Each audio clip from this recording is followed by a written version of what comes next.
Talk to us. Give us your word. Let your word be a blessing to our soul. Amen. In the name of Jesus. Amen. Father, we thank you. We worship you. Yes. We honor you. Amen.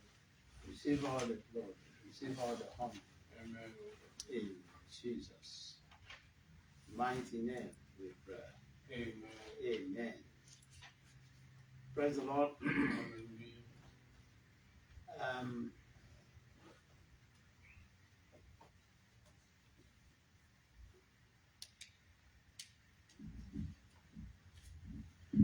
We're talking about prophecy and prophetic ministry.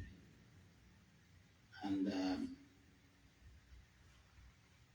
God will explain the first, the introduction, what this means. And prophecy is a subject that is so great fascination and for believers and unbelievers.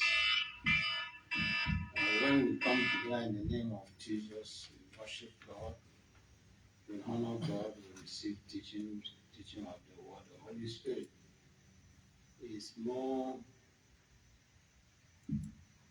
likely to manifest in our midst, manifest himself through the gift, through spiritual gift. Because we are much better when we gather together. So we see that what prophecy means is that prophecy means to flow forth, to spring forth. It carries the thoughts, the power of God, flow like fountain and drop into the life of the believers. So we say that prophecy is a divine truth that is revealed through the activity of God. Divine truth that is revealed through the activity of God. It is the product of self-revelation of God through man. The Lord speaks His word through man. And we look at the scripture in the book of 1 Corinthians that we have read before. The Bible says now there are diversities of gifts, but the same Spirit, and there are different seats of administration, but the same Lord, and there are diversities of operation, but it is the same God which worketh all in all. So, in that, Paul listed different spiritual gifts, about 9 spiritual gifts from verse 8 to 10.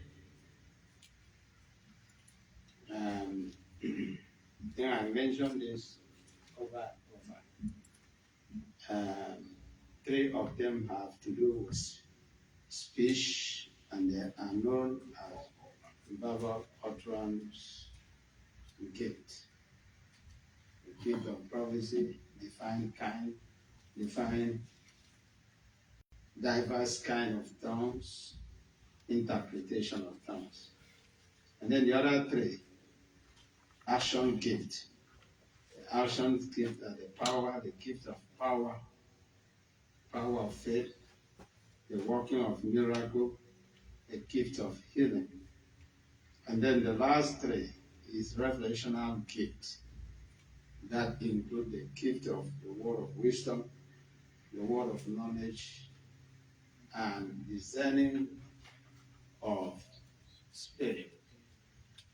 So, prophecy, there is supernatural utterance in a known tongue why diverse kinds of tongues are the supernatural utterance in unknown tongue. Why is the need of prophecy? It is important of the three utterance, gift of tongues and interpretation, and then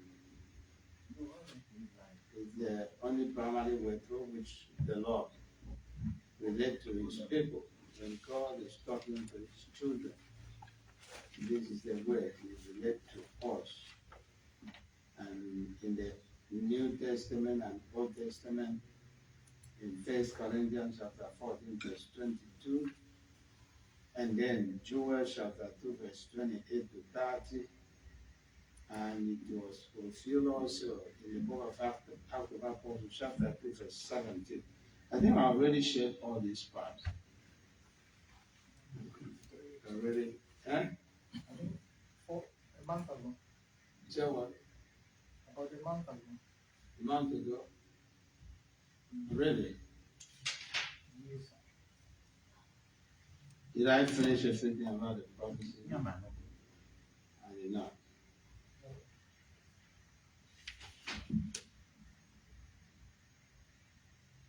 Mm.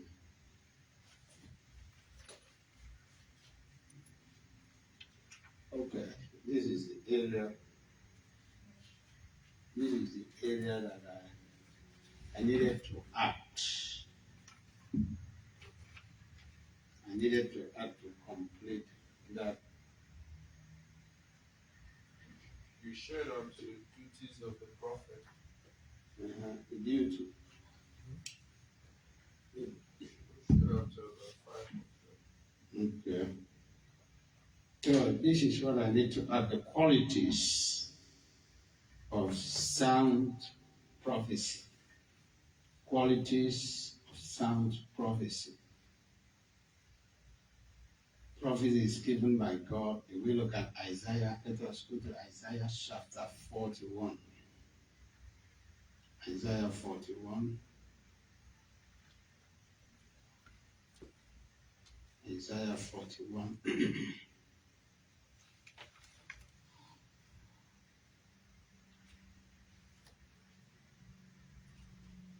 41 of verse 22.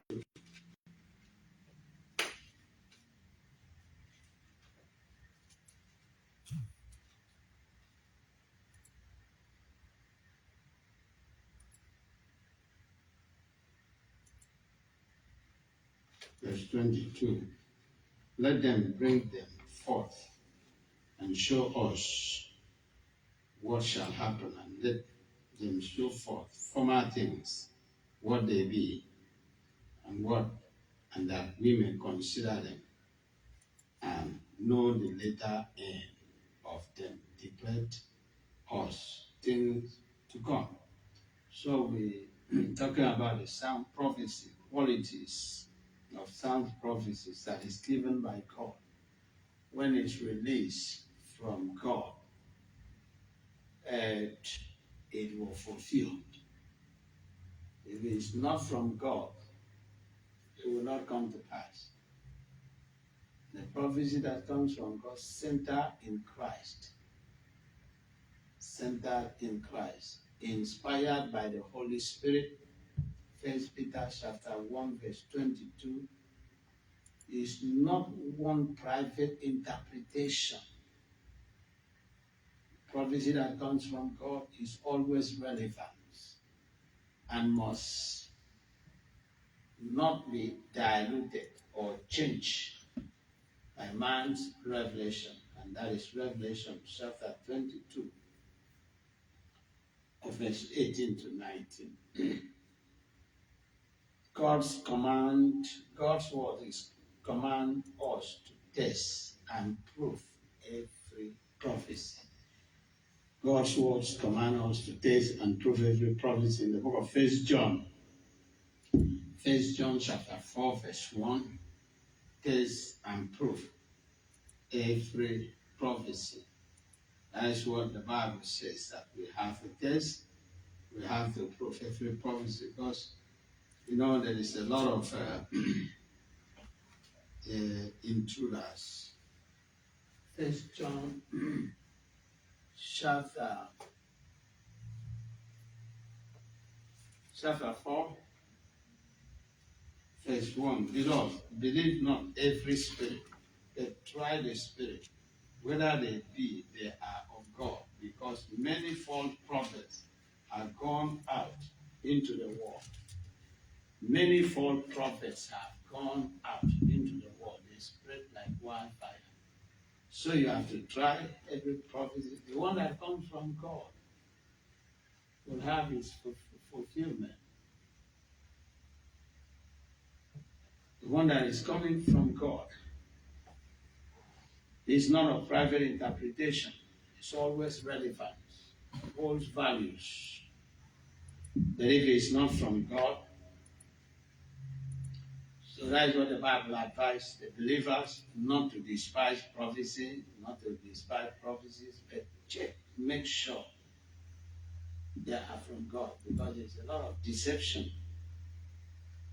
There's a lot of deception. If you look at 1 Thessalonians chapter 5, verse 19, 1 Thessalonians chapter 5, 5 of verse 19. And here the Bible says in verse 19, verse 19, it says, quench not the spirit, despise not prophesying, despise not prophecy, quench not the spirit, despise not prophesying, prove all things, hold fast that which is good, prove all things, despise not quench the spirit, the prophecy. And so Jesus warned the church so much danger of deception. In Matthew chapter 24, verse 4, Jesus said to watch, not one deceive you. Watch out that no one deceived you. Watch so that no one will deceive you. He went on to say that many false prophets will appear and deceive many people. In this time, many false prophets have appeared, and so many people have been deceived. So we have to watch out that no one deceive you. Let us look at types of prophecies. Types of prophecies. Number 1, unconditional. Unconditional. Type of prophecy. Number 1 is unconditional. Look at Ezekiel chapter 12, verse 25 to 28. Ezekiel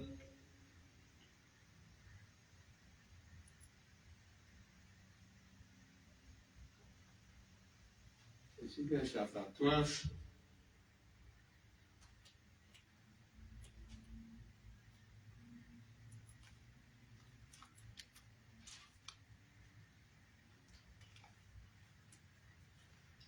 verse 25 down to verse 28.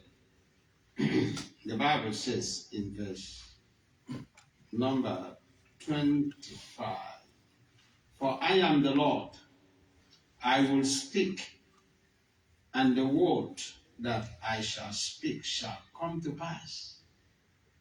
Remember, we are talking about unconditional prophecies, right? Yes. The word that I speak shall come to pass. It shall be no more prolonged.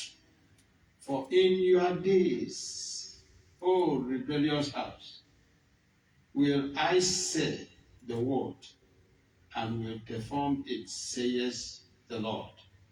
And down verse 26 says, and again the word of the Lord came to me, saying, Son of man, behold, there of the house of Israel said, the vision that saith is for many days to come. And he prophesied of the time that are far off. Therefore say unto them, thus says the Lord God, there shall none of my words be prolonged any more, that the word which I have spoken shall come,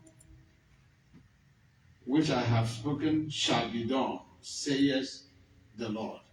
So this is what the Bible is saying on this prophecy, that it will not prolong any longer.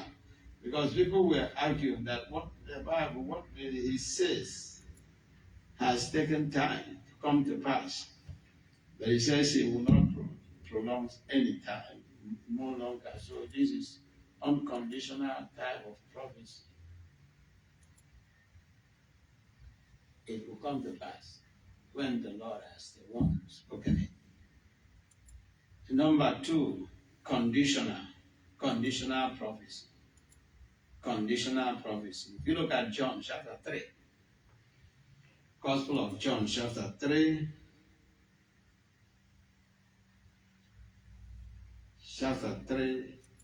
we're going to look at verse 1, chapter 3 of verse 1. Remember, there was a man of the Pharisees named Nicodemus, and the ruler of the Jews. The same came to Jesus by night and said unto him, Rabbi, we know that thou art a teacher come from God, for no man can do this miracle that thou doest except God is with him. And Jesus answered and said unto him, Verily, verily, I say unto thee, except a man be born again, he cannot see the kingdom of God. Nicodemus said unto him, How can a man be born, which is old? Can he enter second time into his mother's womb and be born? Jesus answered, Verily, verily, I say unto thee, except a man be born again of the Spirit, he cannot enter into the kingdom of God. That which is born of the Spirit is spirit, and that which is born of the flesh which is born of the Spirit, spirit, that is born of the, which is born of the flesh, and that which is born of the Spirit is spirit. Marvel not that I said unto thee, ye must be born again. The wind bloweth where it listeth, and thou hearest the sound thereof, but cannot or tell whence it cometh and whither it goeth. So is everyone that is born of the Spirit. Verse 9. Nicodemus answered and said unto him, How can these things be? Jesus answered and said unto him, Art thou a master of Israel, and knowest not these things? Verily I say unto you, we speak that we know. We speak only what we know. So when this type of prophecy is released, God confirm it. The condition is that a man be born again, otherwise he cannot enter into the kingdom. So that is conditional. Praise the Lord. That is conditional. And then, number 3 is what we call dated prophecies. Dated prophecies. Some will look at Daniel chapter 9, verse 22, verse 24 to 27. Daniel chapter 9, 24 to 27. If you see it, read for me.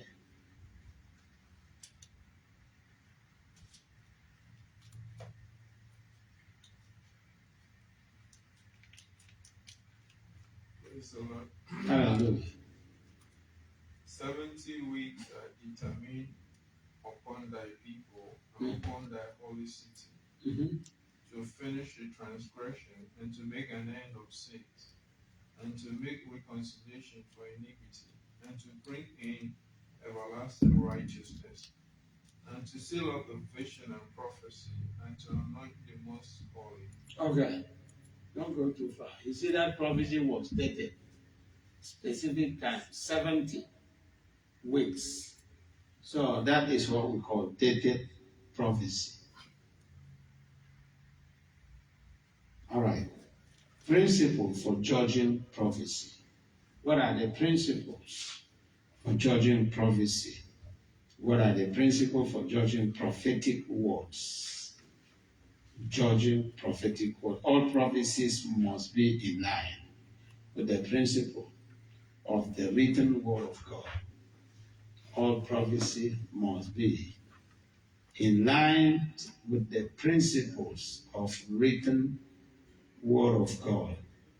All prophetic word must be in accordance with the scripture. Must be in accordance with the scripture. If you look at Ephesians chapter 4, verse 12. Ephesians chapter 4 of verse 12. Ephesians 4, verse 12.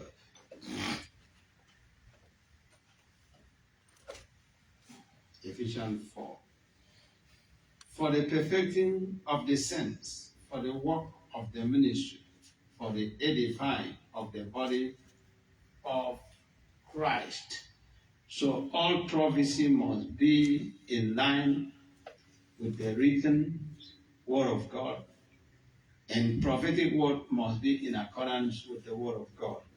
As the Bible says, it must be perfect. It must perfect the saints who receive the word. Prophecy must perfect the saints who receive the word. So if the prophet's lifestyle is unrighteous, if the prophet's lifestyle is unrighteous, and then give you a prophecy, the prophet's word becomes suspicious. If his lifestyle is crooked, praise the Lord. Hallelujah. Amen. Amen. You know, for instance, there was something I was doing in the Facebook. They put somebody in the coffin, a casket, and you know there are so many prophets that arrange. They call arrangee prophets. So they put this one in the in the coffin casket, and then the prophet came down and called the person. The person rose up from the casket, and people were shouting. They shouted, and then later it was realized that it was a regime. Somebody came to counter that was a fake prophet. And there was one that came out and tried to wake that person up. He couldn't wake up. So you see all this, somebody must be very, very careful about prophetic word. The prophetic word must be in accordance with the scripture, must perfect the sense to receive the word. And if the prophetic lifestyle is unrighteous, the prophet word is suspicious, and his ministry may not be received. If you look at Jeremiah 23 of verse 13, Jeremiah 23 of verse 13, Jeremiah 23 of verse 13. Look at 23 verse 13. And look at what the Bible says in verse 13 here. It says, I have seen fully in the prophets of Samaria, they prophesied in Baal and caused my people. Eh? No. Jeremiah what? 23. Okay. Verse 13. Yeah. Okay. Caused my people Israel to err. I have seen also in the prophets of Jerusalem and horrible things. They commit adultery, walk in his lies. They strengthen also the hands of the evildoers, that none doeth return from his wickedness. They are all what? All of them unto me are Sodom and the inhabitants thereof as Gomorrah. So, you see, we see that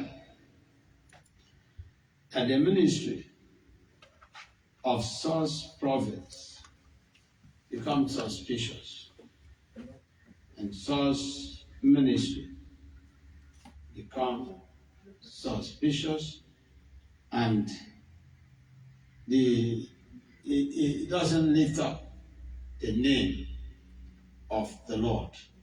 So the true prophecy, the true spirit of prophecy will always exalt and glorify the Lord, not manifestation, not glorifying himself.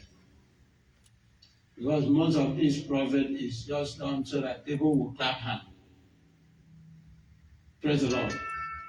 So that people will clap hands and share. Some of them are doing it so that people will give testimony, and so that the church will be filled up. So the true prophecy will always exalt and glorify the Lord and manifest powerful testimony of Jesus Christ. Powerful testimony of Jesus Christ. Look at Revelation chapter 19 of verse 10. Revelation chapter 19 of verse 10. Somebody read for me. Revelation chapter 19 of verse 10.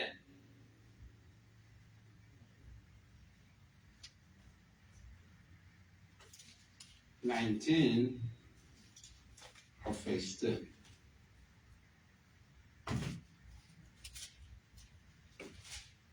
Of verse 10. And I fell at his feet to worship him. And he said unto me, See, thou do it not. I am thy fellow servant, and of thy brethren that have the testimony of Jesus. Worship God. For the testimony of Jesus is the spirit of prophecy. Is the spirit of prophecy. Praise the Lord. So we see that the true prophecy manifests the power of testimony. Manifests the power of testimony. Fulfillment of prophecy. Fulfillment of prophecy. The fulfillment of prophetic words is an indication of whether the prophecy is true or not. Fulfillment of the prophecy is an indication of whether the prophecy is true or not. If you look at Deuteronomy chapter 18 of verse 22, Deuteronomy chapter 18 of verse 22, Deuteronomy chapter 18 of verse 22. Chapter 18 of verse 22. Praise the Lord. Hallelujah. When a prophet speaketh in the name of the Lord, if the thing fall not, nor come to pass, that is the thing which the Lord has not spoken. But the prophet has spoken it presumptuously, thou shalt not be afraid of him. Yes. So exception, however, is found in the scripture. If you look at we'll have asked you to read Deuteronomy chapter 13, verse 1.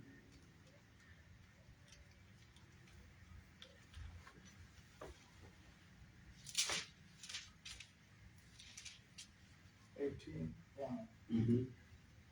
If there arise among you a prophet or a dreamer of dreams, and giveth thee a sign or a wonder, and the sign or the wonder come to pass, whereof he spake unto thee, saying, Let us go after other gods which thou hast not known, and let us save them.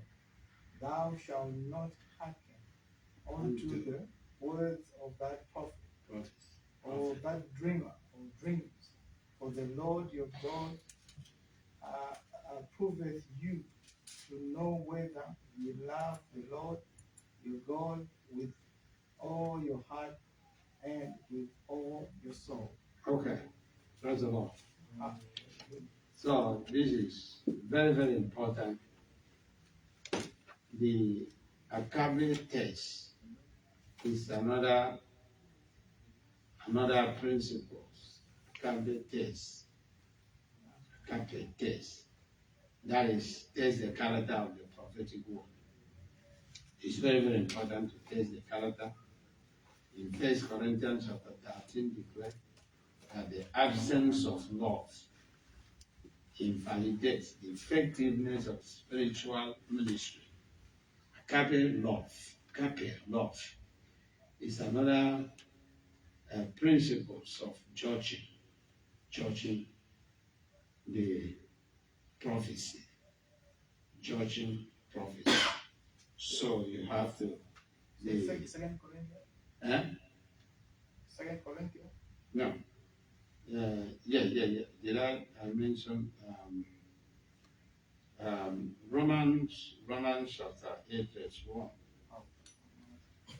That is the spirit of condemnation is not the spirit of God.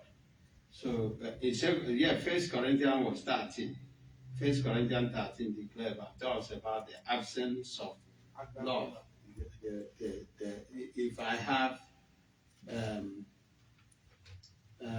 love, read that 1 Corinthians chapter 13. Yeah, so look at that. And then we also see the spirit of condemnation. That the spirit of condemnation is not of God. When we have the spirit of condemnation, so it's all about looking at the character of the prophet or the prophetic word that comes out from the mouth. So you will look at the lifestyle, character of the prophets. If he doesn't have love, what does 1 Corinthians chapter 13? If I have what? Though I speak in tongues, with the tongues of men and of angels, and I have no love, and no charity, I'm become a sounding brass, or a tinkling cymbal. Mm-hmm. And though I have the gift of prophecy and understand all mysteries and all knowledge, and yet no love.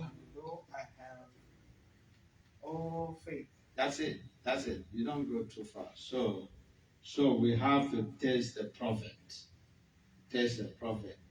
Principle for judging prophecies. So principle 1 was all prophecy must be in line with the principles of the written word of God. Then principle 2, all prophetic word must be in accordance with the word of God. And then number 3, the exaltation of Jesus Christ, the true spirit of prophecy, will always exalt and glorify the Lord. And then number 4 was the fulfillment of prophecy. The fulfillment of prophetic word is an indication of whether the prophecy is true or not. And then number 6, we judge the agape love, agape test. Judge whether it has love, and that is 1 Corinthians chapter 13, and then chapter 13 of verse 1. And then Romans chapter 8, the prophet may speak a word of righteous judgment, correction, rebuke, but it must always be in the character of Jesus. Praise the Lord. Hallelujah. Speak a word. Call a brother, the prophet, call a brother and rebuke this character that you see that is not going to help. It's not going to help. If you continue with that type of lifestyle, it's not going to help you. So a prophet must be source that can call a brother in love and say, a sister in love and say, look at what I'm looking at you, it's not going to help you. You see, those are the areas that so many people doesn't like it. Correction. Many doesn't like correction. But when you refuse correction, it leads you to condemnation.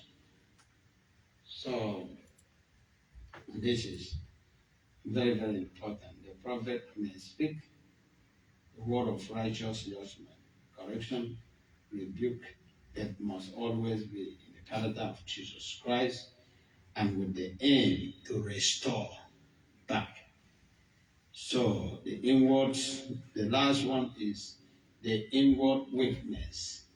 Inward witness, it is feeling of assurance or conviction or agreement in our spirit that validates what is being manifested or originated from the Holy Spirit. If you look at 1 John chapter 1, 1 John chapter 2 verse 20, 1 John chapter 2 verse 20. So we look at 1 John chapter 2 verse 20, and look at John Gospel 16 verse 13.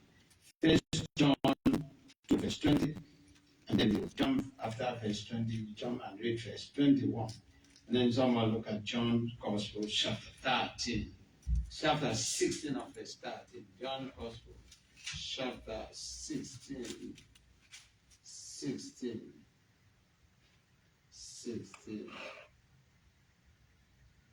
chapter 16. 1 John 2:20 and 21, it says, "But ye have an unction from the Holy One, and ye know all things. I have not written unto you because you know not the truth, but because ye know it, and that no lie is of the truth."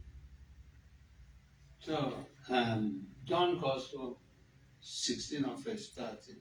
Howbeit, when he, the Spirit of truth, is come, he will guide you into all truth.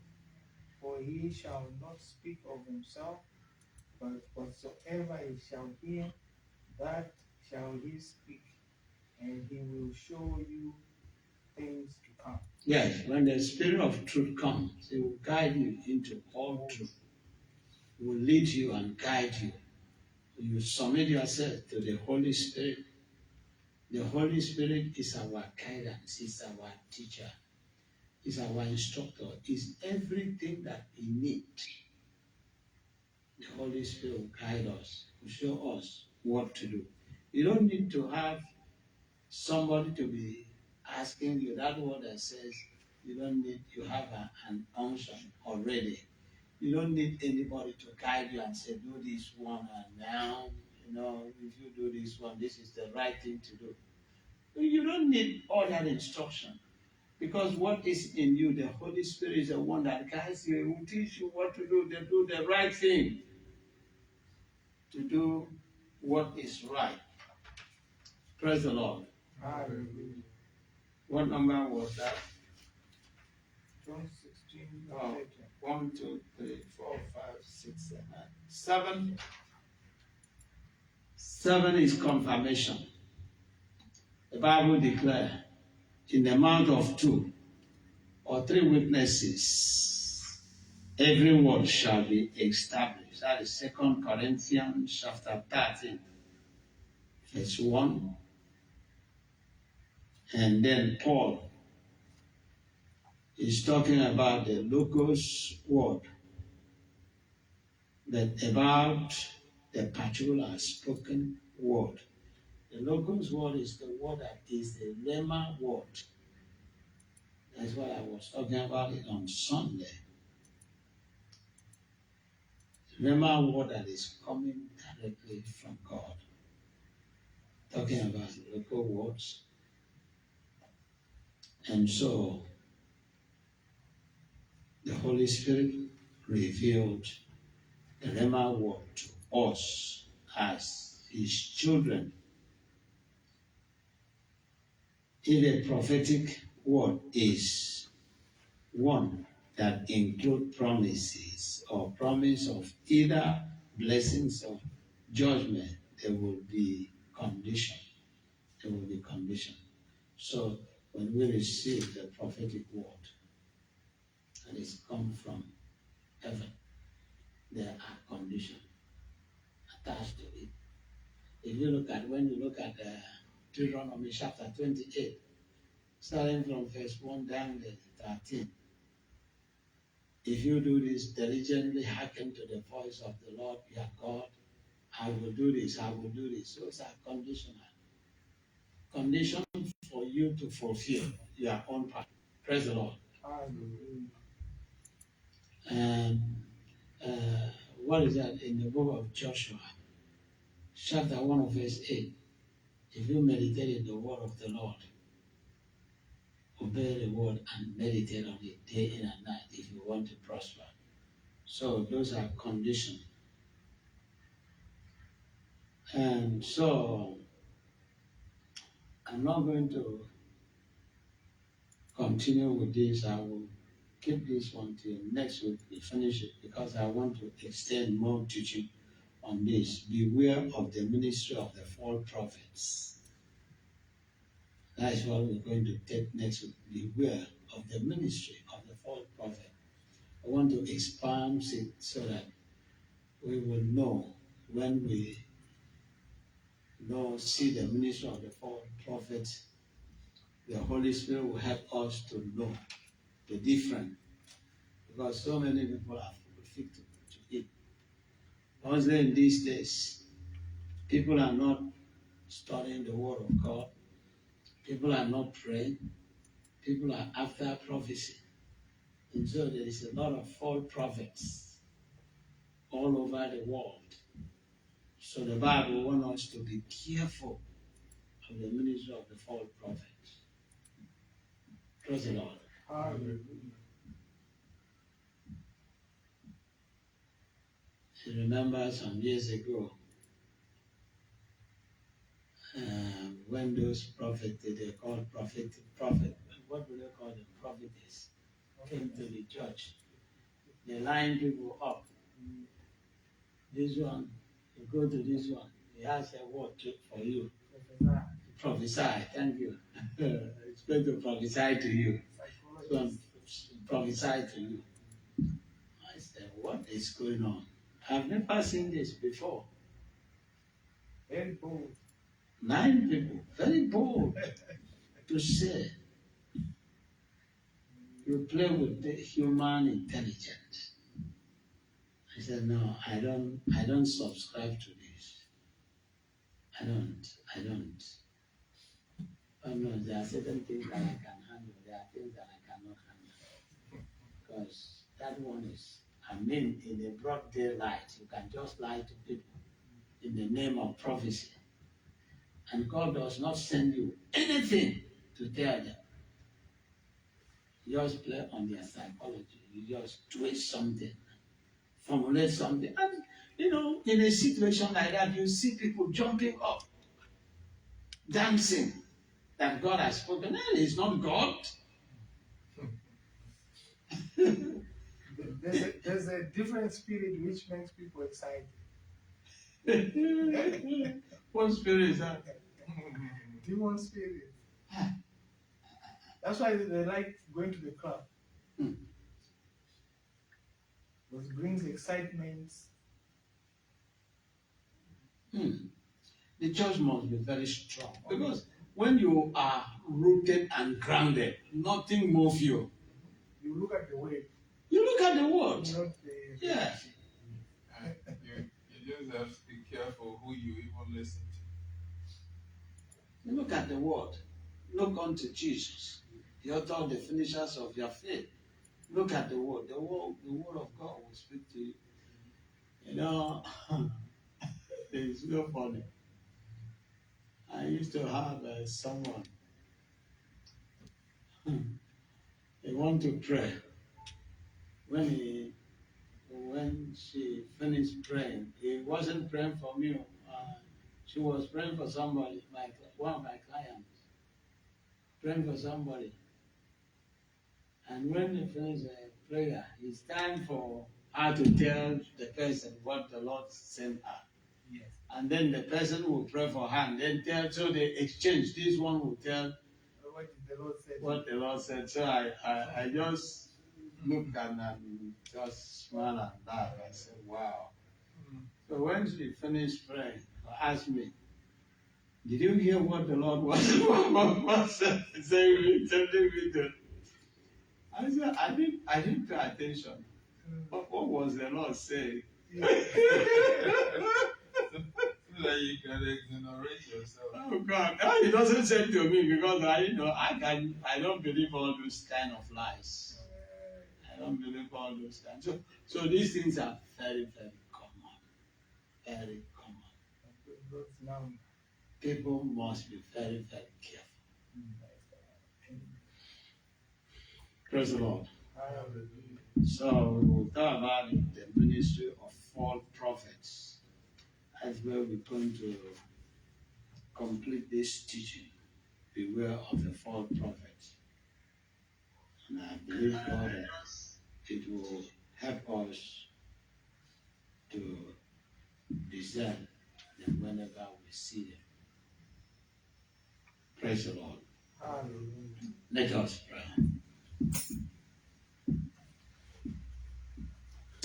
Father in heaven, we thank you for the opportunity to gather together. Lord, we worship you. Lord, we honor you. Lord, we give you all the glory and honor. Thank you for who you are. Thank you for the word that you have given to us. Lord, we pray tonight that your spirit and your power come upon us, O God, as we learn your word, as we study your word. Bless us with your word in Jesus' name.